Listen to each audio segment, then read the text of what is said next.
তো বাচ্চা নিয়ে যাচ্ছেন? বাচ্চা নিয়ে কোথায় মানে যাচ্ছেন? মানে পরীক্ষা তো আবার শুরু হয়ে যাচ্ছে। অ্যাকচুয়ালি আমি একজন অ্যাডভোকেট, তখন আমি হোটেলেই করতেছিলাম, হিয়ারিং করতেছিলাম।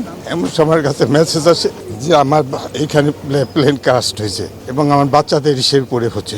তখন আমি একদম স্তম্ভিত হয়ে গেলাম।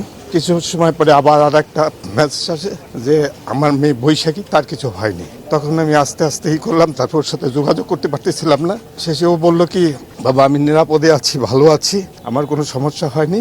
তখন আমি একটুই হলাম, তারপরে আমি চলে আসবো, কিন্তু আমি আসতে পারলাম না। আমি কালকে আসছি, আইসে ওকে নিয়ে যাচ্ছি।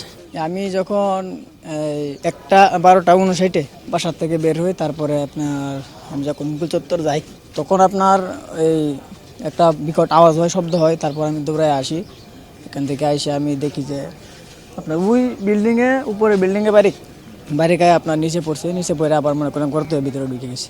তারপরে আমি ওইখানে আসার পরে দেখি যে অবস্থা খুব খারাপ। অনেকে টানাটানি করে বাইর করছে, আমরাও হেল্প করছি সাথে। তো মনে করলেন যে ভিতরে ঢুকছে, অনেকেই মানে চেয়ারে বসে মারা গেছে, অনেকেই পুরে ছাই হয়ে গেছে, যেমনি ছিল এমনি। অনেকের বই খাতা মানে এভাবেই পড়ে রয়েছে।